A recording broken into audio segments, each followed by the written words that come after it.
बिस्मिल्लाहिर्रहमानिर्रहीम अस्सलाम वालेकुम। जैकब नीसा माया आबिद अली मंगरियो पेश आहिन हिन वक्त जी हेडलाइंस।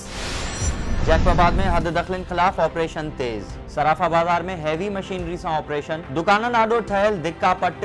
डेप्यूटी कमिश्नर नाजायज दावतुन खिलाफ ऑपरेशन करण लाइ असिस्टेंट कमिश्नर मुख्तियार कार जी अगवानी में टीम जोड़े छड़ी। Assistant commissioner Shahzad Ahmed mukhtiarkar Abbas सदायो रेवेन्यू म्युनिसिपल अमलो साण करे सराफा बाजार में दुकानन आडो ठहल धिक्का ड्राहे पट करे छड़िया आहिनि। Deputy commissioner Jacobabad doctor Hafeez Ahmed Sial मूजिब सुप्रीम कोर्ट पारां कब्जा हटाइण जे हुकुम ते अमल शुरू कयो वियो आहे। पहिरें मरहले में शहर जी बाज़ारुनि में दुकाननि आडो कयल कब्जा ख़त्म कराया वेंदा। ॿिए मरहले जो भी जल्द आगाज़ कयो वेंदो, जंहिंमें शहर जे मुख्य रोडनि ते क़ाइम हद दख़लियूं हटाए शहर जी खूबसूरती वापस आणबी।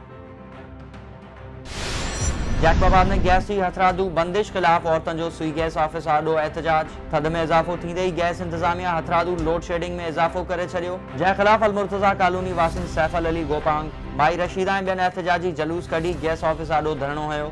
औरतन दाहींदे चयो त थद वधण खां पोइ गैस अमलदारनि हथरादू लोड शेडिंग करे जीअण जंजाल बणाए छॾियो आहे। सुई अख्तियारियुनि खां घुर था करियूं त हथरादू गैस लोड शेडिंग कंदड़नि खिलाफ कार्रवाई करे शहरियुनि खे रिलीफ ॾिनो वञे।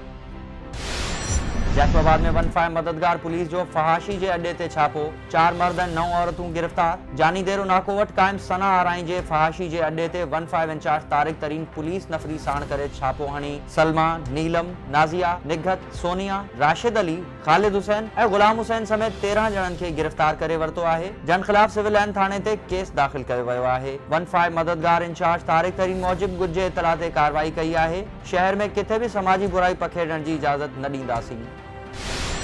जैकबाबाद के रॉयल कॉलेज ऑफ साइंस में एक दिहाड़े जो तरबियती वर्कशॉप। जैकबाबाद के बेहतरीन तालीमी इदारन में शुमार थींदड़ रॉयल कॉलेज ऑफ साइंस पारां टीचिंग एज ब्लेसिंग के सिरे हेठ उस्तादन लाइ एक दिहाड़े जो तरबियती वर्कशॉप मुनक़िद कयो वियो, जिते नसीबुल्लाह हांबी पारां उस्तादन के पेशावारानी महारतन बाबत सिख्या ॾिनी वई। वर्कशॉप में उस्तादन के सिख्या ॾिनी वई त तालीम हासिल करण लाइ ॿारनि में दिलचस्पी कीअं पैदा कजे ऐं हिकु सुठे उस्ताद के ॿारनि खे कीअं पढ़ाइण घुर्जे। ट्रेनर नसीबुल्लाह हांबी पारां उस्तादन खां क्लास में शागिर्दनि जी पढ़ाई बाबत पेश ईंदड़ मसला मालूम करण बाद उस्तादन के मुख्तलिफ सब्जेक्ट्स के बेहतर तरीके से पढ़ाइण जा गुर ॾिना विया। तरबियती वर्कशॉप बाद ट्रेनर नसीबुल्लाह हांबी पारां वर्कशॉप में हिस्सो वठंदड़ उस्तादन में सर्टिफिकेट्स पिण विराया विया।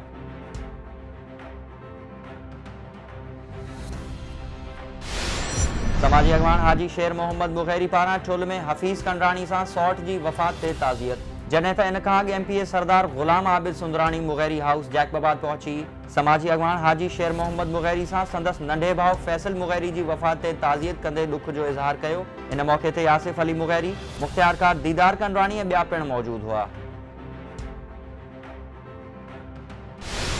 ठुल में सिंध यूनिवर्सिटी के डायरेक्टर फाइनेंस ज़ैन शाह के हक़ में सिविल सोसाइटी जो एहतजाज। सिंध यूनिवर्सिटी जाम शोरो के डायरेक्टर फाइनेंस सैयद ज़ैन शाह के सिंध यूनिवर्सिटी काबिज़ माफिया पारां ब्लैकमेल करने के जाली बिल न करण ते धमकियूं ॾियण खिलाफ सिविल सोसाइटी ठुल पारां प्रेस क्लब आडो एहतजाजी मुज़ाहिरो कयो वियो। सिविल सोसाइटी अगवाननि जो चवण हो त सैयद ज़ैन शाह एक ईमानदार ऑफिसर है, जैसे सिंध यूनिवर्सिटी में यूनियन अगवान गलत तरीके से फंड जारी करण लाइ ब्लैकमेल करे रहा आहिनि ऐं इनकार करण ते खेस ऑफिस में अची गारगंद करण समेत धमकियूं ॾिनियूं वयूं आहिनि, जंहिंजी सख्त लफ्ज़न में मज़म्मत करियूं था। हुननि चयो त मामले जो वज़ीर आला सिंध नोटिस वठे ऐं सैयद ज़ैन शाह के धमकियूं ॾींदड़नि खिलाफ कार्रवाई कई वञे ऐं ईमानदार डायरेक्टर फाइनेंस सैयद ज़ैन शाह के तहफ़्फ़ुज़ फराहम कयो वञे। ॿी सूरत सॼी सिंध अंदर एहतजाज कया वेंदा। मदेजी में जोणे जाए दल बिरादरी जी 2 धुरनि में झेड़ो, 5 ॼणा क़तल, औरत समेत 3 ॼणा ज़ख्मी। जोणे जाए दल बिरादरी में मोबाइल फुर मामले तां ॿीहर झेड़ो थी पियो। फायरिंग सबब ॿिन्ही धुरनि जा 5 ॼणा मारिजी विया, जॾहिं त औरत समेत 3 ॼणा ज़ख्मी थी पिया। मारिजी वियलनि जी सुञाणप सदर जोणे जो, असगर जोणे जो, रसूल बख्श जोणे जो, अब्दुल वहाब दल ऐं सनाउल्ला दल तौर कई वई आहे, जॾहिं त ज़ख्मियुनि में औरत मुस्मात शरीफा खातून दल ऐं अब्दुल सत्तार दल समेत 3 ॼणा शामिल आहिनि, जिन खे मुख़्तलिफ़ इस्पतालनि में इलाज लाइ उमाणियो वियो आहे। मारिजी वियलनि जा लाश तालके इस्पताल मां पोस्टमार्टम बाद वारिसनि हवाले कया विया। शेरापुर में नौजवान घरू परेशानियुनि खां तंग अची आपघात करे छॾियो। जहानवा थाणे जी हद शेरापुर वेझो 19 वरियनि जे नौजवान जोंगल चांडियो घरू परेशानियुनि सबब मुबैना तौर पाण मथां फायर करे आपघात करे छॾियो। इतला ते पुलिस वाक़े वारे हंधि पहुची नौजवान जो लाश सुल्तान कोट इस्पताल खणाए आई, जितां पोस्टमार्टम कराइण बाद वारिसनि हवाले कयो वियो। ठुल में कारें तकरार तां नूनारी बिरादरी में विच शहर अंदर झेड़ो, 10 ॼणा ज़ख़्मी, इलाइक़ो मैदान जंग बणिजी वियो। म्यूनिसिपल कमेटी ठुल अॻियां कारें तकरार तां नूनारी बिरादरी जी 2 धुरनि में झेड़ो थी पियो, जिथे 2 धुरनि तरफ़ां लठियुनि ऐं सिरोटनि जो आज़ादाना इस्तेमाल कयो वियो, जंहिंजे नतीजे में 2 धुरनि जा अनीस नूनारी, फारूक, मोहम्मद अली, कुदरतुल्ला, जमील अहमद, सिराज अहमद, नौखा ऐं परवेज़ नूनारी समेत 10 ॼणा ज़ख़्मी थी पिया। इत्तला ते पुलिस पहुची 4 ॼणनि खे गिरफ़्तार करे वरितो। पुलिस मूजिब झेड़ो कारें तकरार तां थियो आहे। जोधापुर में छितन कुतन जो आज़ाद, जोलू कुतन गोठ कलंदर बख्श कटोहर ऐं मोहम्मद सालेह कटोहर वासिन बशाम कटोहर ऐं अब्दुल खालिक खे ॾाढे ज़ख़्मी करे छॾियो, जन खे तालका अस्पताल गढ़ी खैरो नियो वियो, जिथे वैक्सीन न मिलण सबब खेनि जैकबाबाद मुंतकिल कयो वियो। आमदनी का वधीक असासा केस में खुर्शीद शाह समेत सभई जवाबदार अदालत पेश, ॿुधणी 1 फरवरी ताईं मुलतवी। एहतिसाब अदालत ॿाहिरां MNA सैयद खुर्शीद अहमद शाह मीडिया सां ॻाल्हाईंदे चयो त फॉरेन फंडिंग केस खोलियो वियो त सभु ॻाल्हियूं ज़ाहिर थी पवंदियूं। फॉरेन फंडिंग मां $1 अरब किथां ऐं कंहिं ॾांहुं आया सभु पतो पइजी वेंदो। हैरत आहे त सुप्रीम कोर्ट जे हुकुम बावजूद केस छो नथो खोलियो वञे। हुन चयो त मुल्क में अॻे ई बेरोज़गारी ऐं बदहाली चोट चढ़ियल आहे। बेहतर पेट्रोल जा अघ वधाइण जूं ॻाल्हियूं कयूं पयूं वञनि, अवाम महंगाई जो बार बर्दाश्त नथो करे सघे। नवाबशाह में बरकी लहरन वसीले इलाज कंदड़ मेडिकल फ्रीक्वेंसी सेंटर जो क़याम। मेडिकल फ्रीक्वेंसी माहिर डॉक्टर मोहम्मद अली खालिद, काशिफ आराई ऐं ॿियनि सां गॾिजी नवाबशाह प्रेस क्लब में प्रेस कॉन्फ्रेंस कंदे चयो आहे त असीं मशीनुनि ऐं कंप्यूटर सां जुड़ियल फ्रीक्वेंसी खे आवाज़ जो रूप ॾेई हर क़िस्म जे कैंसर, फॉलेज, हार्मोन्स जी बीमारियुनि, दिल ऐं दिमाग़ जी बीमारियुनि समेत समूरी बीमारियुनि जो बिना के मनफ़ी साइड इफेक्ट जे इलाज कयूं था। कराची, सखर, लाड़कानो ऐं नवाबशाह समेत 12 शहरनि में मेडिकल फ्रीक्वेंसी सेंटर क़ाइमु कया आहिनि। एबनॉर्मल ॿार जेके ॿुधण, ॾिसण, ॻाल्हाइण या चुरपुर करण जी सलाहियत खां महरूम हूंदा आहिनि, उन्हनि खे हिन टेक्नोलॉजी ज़रिए इलाज करे सेहतमंद ऐं कारआमद शहरी बणाए सघिजे थो। कुझु अहिड़ियूं मोरूसी बीमारियूं ज़रूर आहिनि जंहिंजो असां बि मुकमल तौरु इलाज नथा करे सघूं। धारो पुलिस जी कार्रवाई, 2 करोड़ रुपयनि जी मालियत जो चूरो हथ, हिकु जवाबदार गिरफ़्तार। गुजे इतला ते SHO घारो मुमताज़ अली बिरोही महरान फॉर्म वेझो कार्रवाई कंदे ट्रक ते छापो हणी 2 करोड़ रुपयनि जी मालियत जो 13,203 किलोग्राम चूरो हथ करे जवाबदार जहांगीर खान पठान खे गिरफ़्तार करे वरितो ऐं नशे एक्ट तहत केस दाख़िल करे ट्रक ख़िलाफ़ भी कार्रवाई कई वई।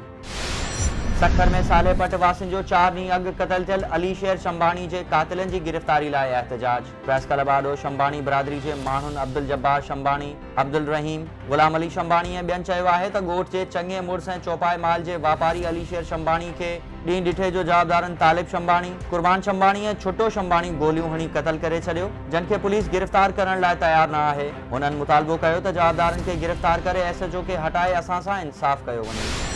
गढ़ी यासीन पुलिस पारां 2 सीनियर सहाफ़ियुनि ख़िलाफ़ कूड़ा केस दाख़िल करे घरनि ते चढ़ाई। भंजड़ा कवरेज लाइ ईंदड़ सहाफ़ियुनि खे बि धमकियूं।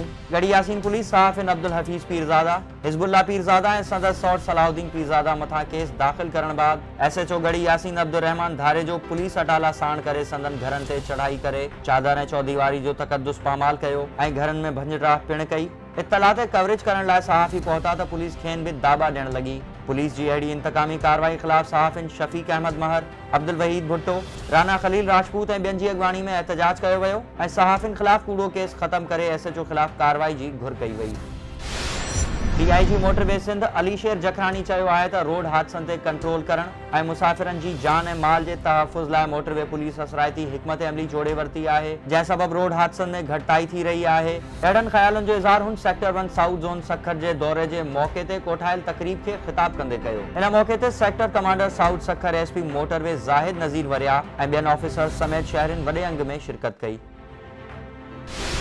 रिगड़ी में वापदा मुलाजिमन जो इदारे के खानगान खिलाफ एहतजाज। ऑल पाकिस्तान वापदा हाइड्रो इलेक्ट्रिक वर्कर्स यूनियन पारां एक एहतजाजी रैली हैस्को ऑफिस का मोहम्मदी चौक ताईं चेयरमैन अमीर हसन कायम खानी, फैसल हयात कायम खानी ऐं सवाई मालेही जी अॻवानी में कढी वई। अॻवाननि रैली खे ख़िताब कंदे चयो त वफ़ाक़ी हुकूमत पारां वापदा खे खानगान वारे फ़ैसिले जी मज़म्मत ऐं पुरज़ोर मुखालफ़त करियूं था। पटियारी में हेल्थ सर्विस अस्पताल पारां एक रोज़ा मुफ्त मेडिकल कैंप लगाई वई, जंहिंमें पाकिस्तान के मशहूर डॉक्टर्स मरीज़न जो तिबी मुआइनो कयो, जंहिंमें मटियारी ऐं उनजे भरपासे वारनि इलाइक़नि मां सवें ग़रीब मिसकीन माण्हुनि जी मुफ़्त चकास करे उन्हनि खे दवायूं ॾिनियूं वयूं। फ्री मेडिकल कैंप में औरताणियुनि बीमारियुनि, ब्लड प्रेशर ऐं दिल जी बीमारियुनि समेत ॿियनि मुख़्तलिफ़ मर्ज़नि जी चकास कई वई। इन मौक़े ते doctor Mohammad Memon, doctor Ruqaiya, doctor Girdhari Lal ऐं ॿियनि मीडिया सां ॻाल्हाईंदे चयो त असीं ख़ल्क़ ख़ुदा जी ख़िदमत करे रहिया आहियूं। हिते हर मरीज़ खे मुफ़्त चकास ऐं दवायूं ॾिनियूं वयूं आहिनि। गौसपुर ऐं भरपासे जे मुख़्तलिफ़ ॻोठनि में छितनि कुतनि 2 ॿारनि समेत 4 ॼणनि खे ॾाढे ज़ख़्मी करे छॾियो। मुतासिरनि खे रूरल हेल्थ सेंटर गौसपुर में वैक्सीन लॻाए घर रवानो कयो वियो। ॻोठ हमल लोलाई वासी नीगर अजाइब ऐं संदसि भेण आबदा लोलाई, ॻोठ मारक भयो वासी अकबर भयो ऐं ॻोठ वाहिद बख्श बिजाराणी वासी माशूक मीराणी खे कुतनि ॾाढे ज़ख़्मी कयो। ही हुयूं हिन वक़्त ताईं जूं हेडलाइंस। वधीक ख़बरुनि ऐं अपडेट्स लाइ विज़िट कयो असांजी वेबसाइट www.jacobnewsht.com ऐं फेसबुक ते फॉलो कयो।